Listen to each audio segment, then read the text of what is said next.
I've painted a lot of flowers in watercolor, but never an iris. Watch what happened when I finally tried. Could I actually capture it in watercolor? That delicate bearded bloom. Follow along to see the raw, unfiltered truth. Here are the paints that I'll be using in this watercolor. I prepared the drawing directly on the watercolor paper using a grid. I've erased those grid lines because I didn't want it to remain in the final painting. Before doing the painting, I tested the colors that I thought that I wanted to use. To me, it looked like Quniacridone Lilac and Permanent Magenta would be good base colors to start with, and then I could use Winsor Violet as a shadow color. And that's what I ended up doing.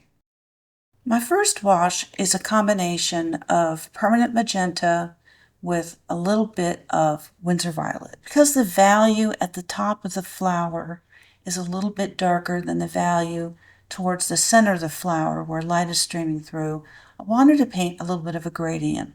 The way that I achieved that was I started with one concentration of the combination of Permanent Magenta and Winsor Newton, and then I came back with a wet brush, not sopping wet, but somewhat wet, more than damp, to lighten that color going down towards the center, towards the beard of the flower. The brush I'm using is a Princeton Neptune Quill size 6. In the reference, you can see that the petals curl a little bit, and I want to show that curling. And the way that I do that is to add a little bit more paint with a small brush.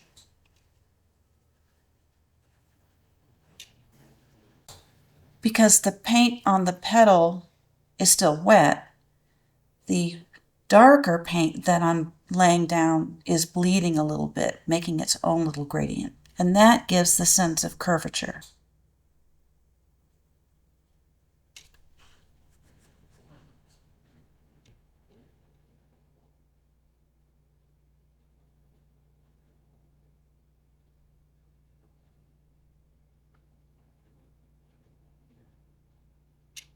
With the lower left petal being so bright with the sunlight streaming through it, I decided a combination of Quinacridone Lilac and Permanent Magenta would be the best representative for that color.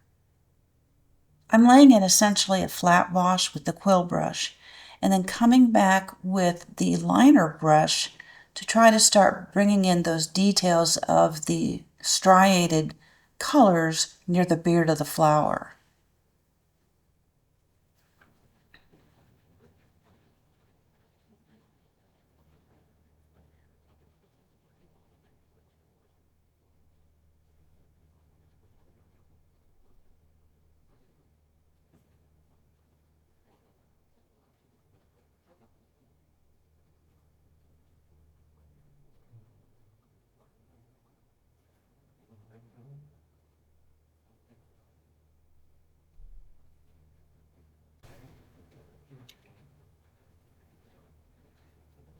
Notice how I'm using Winsor Violet to darken the color. Using a similar technique on the bottom petal, like I did on the top petal, I'm using a dark color on the edge to get that sense of curvature.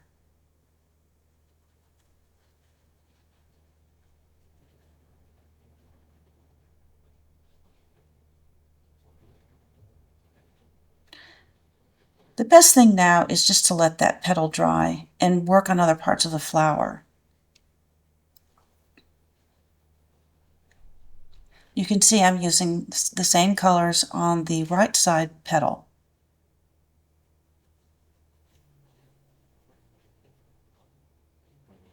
While the right petal is still wet, I'm adding in pure Winsor Violet down at the bottom, and you can see how it bleeds up into the flower, creating a gradient.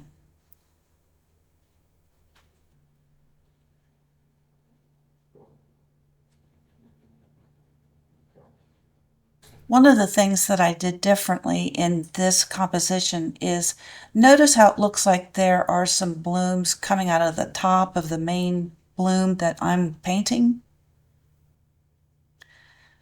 I didn't put that in. So there's a stem that is supporting that I didn't include. And so it looks like there's a shadow right through that right hand petal that I won't have because that stem isn't in the composition.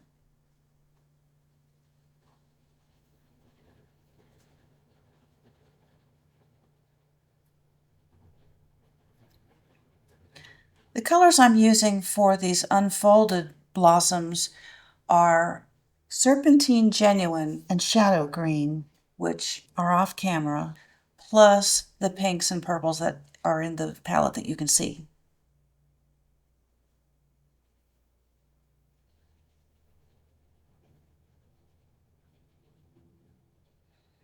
I'm trying to show that they're backlit, and if you look along the left side edge of these blossoms, there's a line of light, and I'm trying to leave that so that you can get that sense of this flower being backlit.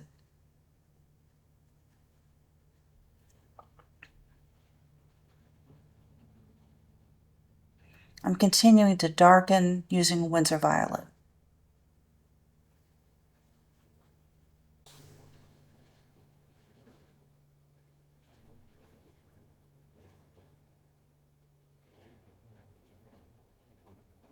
This is shadow green that I've put down, and then coming back with a combination of permanent magenta and Winsor Violet.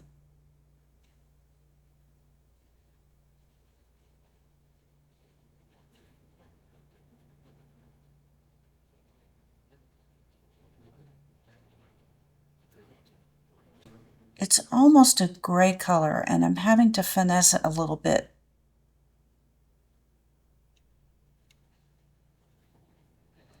Now this green is a combination of Hansa Yellow Light and Cobalt Turquoise.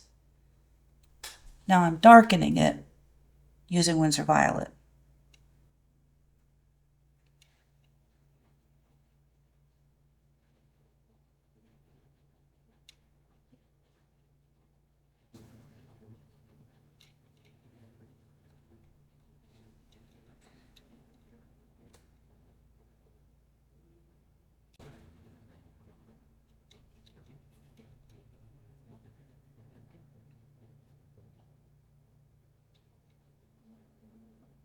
I'm continuing to paint stems and leaves while the rest of the flower is drying.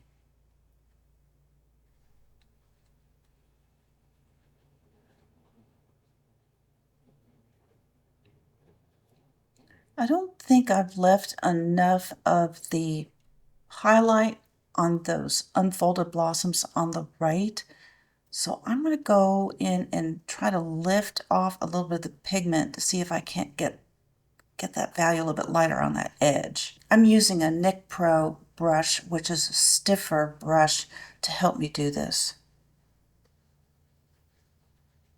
This is just pure Winsor Violet.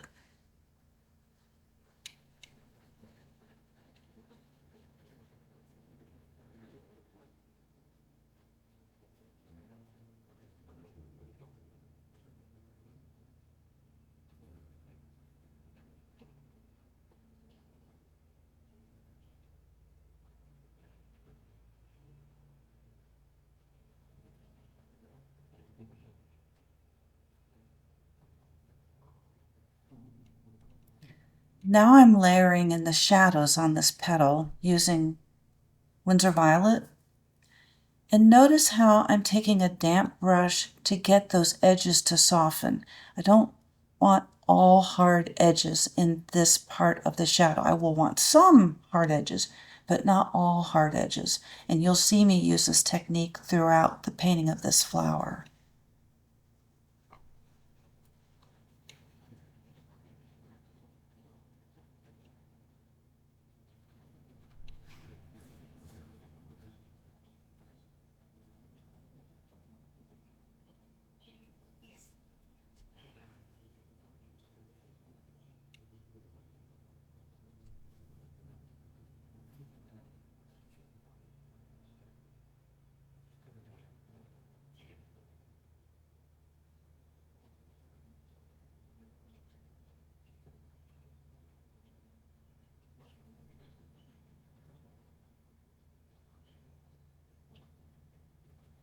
With this wash here, it's a combination of Winsor Violet and Permanent Magenta.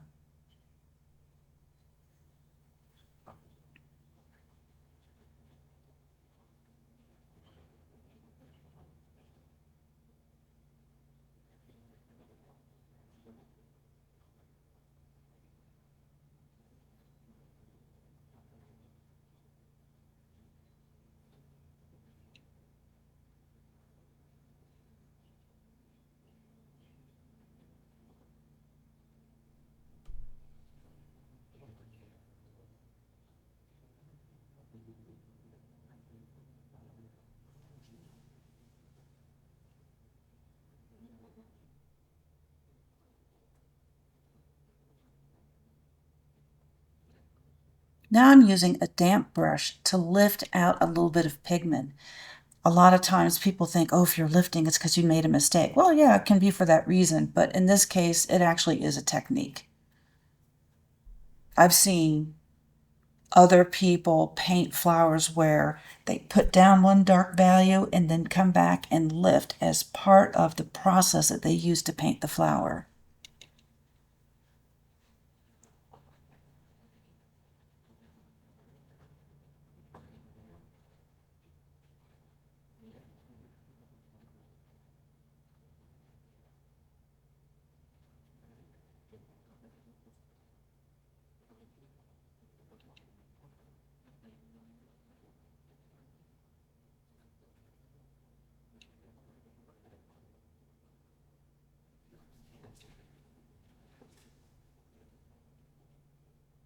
Notice how I haven't added any yellow yet?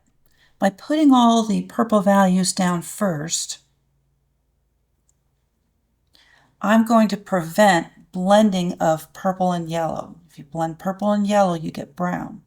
So by doing them and waiting for the color to dry and then going back with the other color, I could have started with yellow and then come back with purple. In this case, I'm using Winsor Violet and I'll come back with yellow.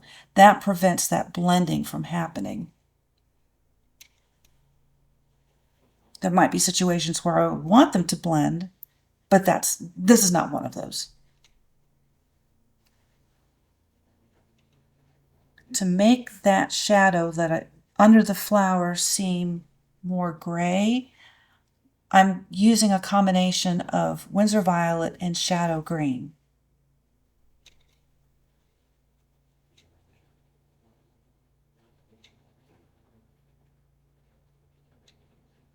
And that's a little wet and wet to get the color to spread.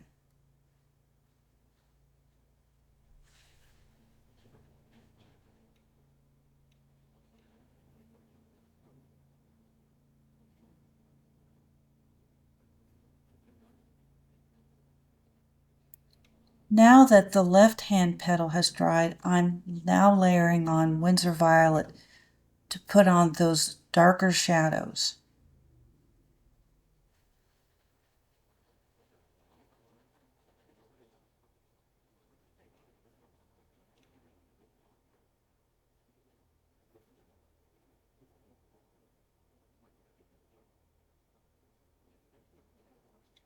I'm lifting a little bit as well. It got just a little bit too dark, so that's why I lifted it.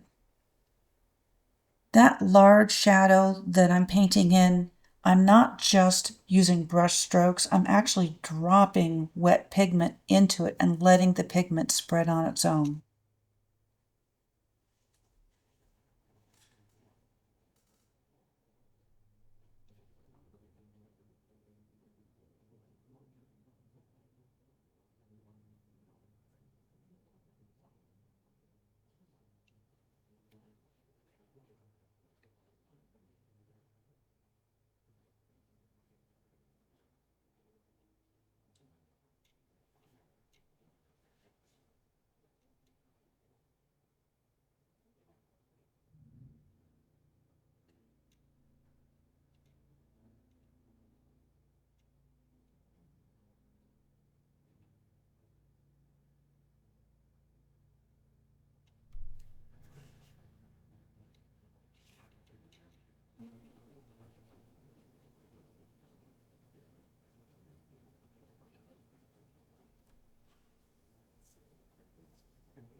This shadow green color is not just shadow green.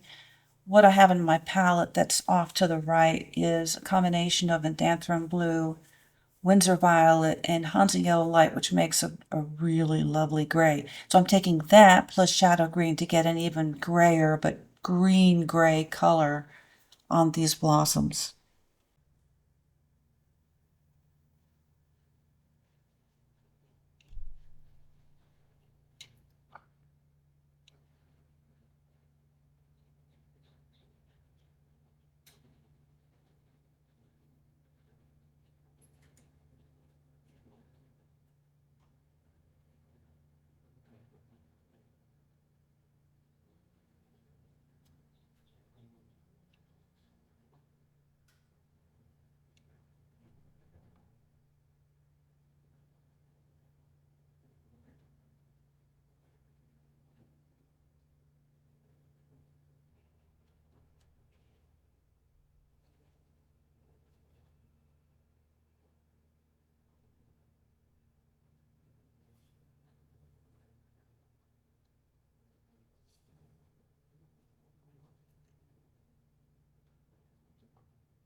I'm using Hansa yellow light for the base color for the beard.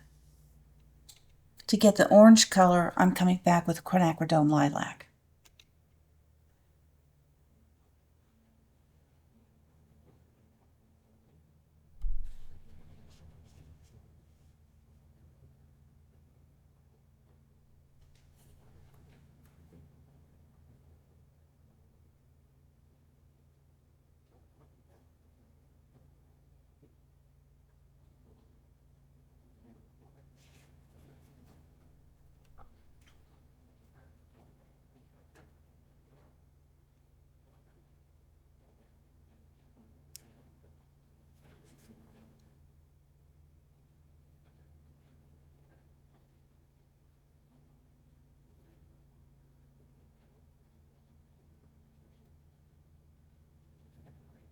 That shadow color is a little bit of the Indanthrone Winsor Violet Hansa Yellow combination I was talking about earlier.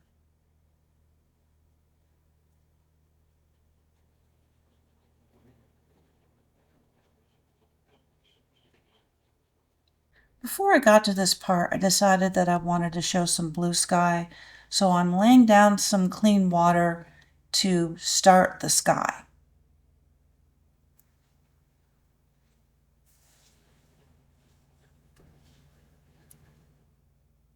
I'm being really careful to leave the highlight on those blossoms on the right.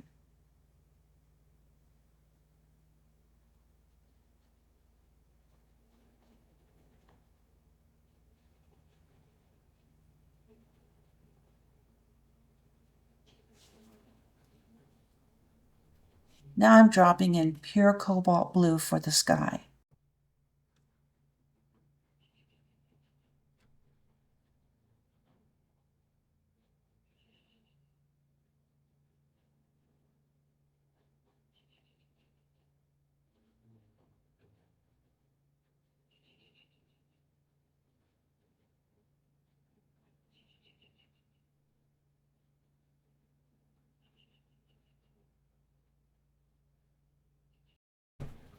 My plan was to put down some blue for the sky, and then I'd come back with some yellow to start to create foliage, so I'm winging it here a little bit.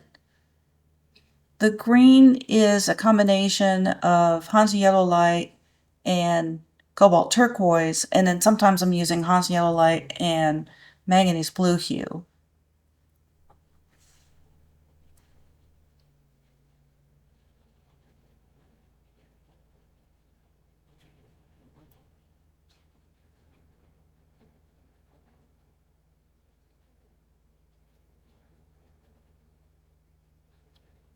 I dropped in some dots of water to try to get a bokeh effect, just to give a little bit of a soft focus behind the flower.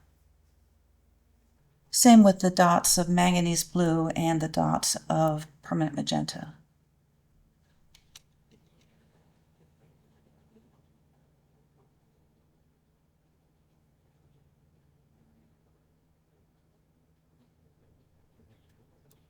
Since the paint is mostly wet, these shapes are going to go in and bleed, and that's what I wanted.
By adding additional layers, I'm able to darken these stems.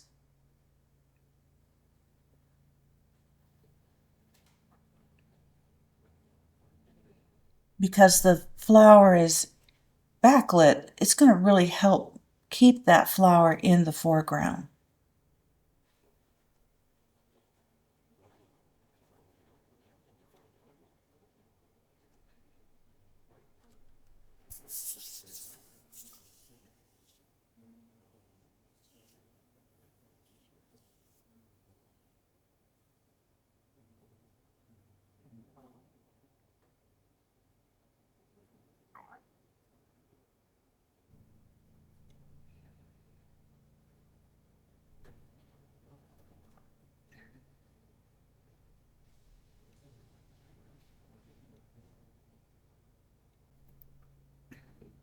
This is the Indanthrone Winsor Violet Hansa Yellow Gray that I was talking about.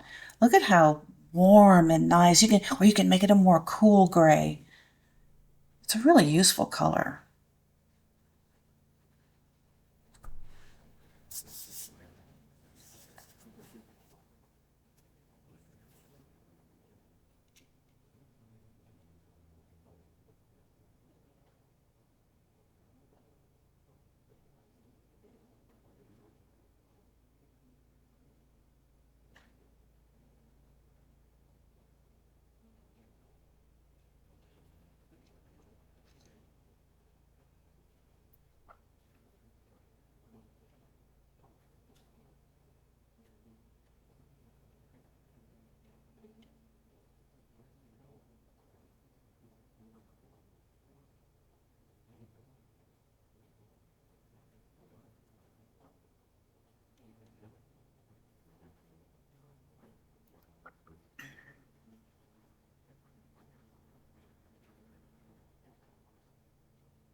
I'm mixing up more of that green here with Hansa Yellow Light and Manganese Blue Hue.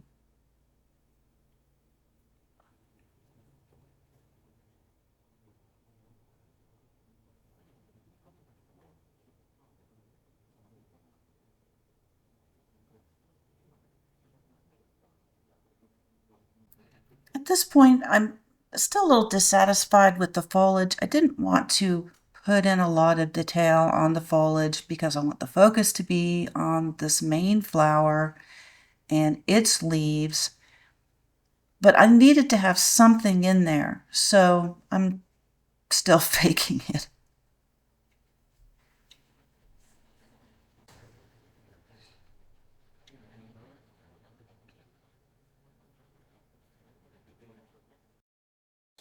I was able to make the foliage look better, so I was happier with that. But the day after, I wasn't so sure, so I redid it.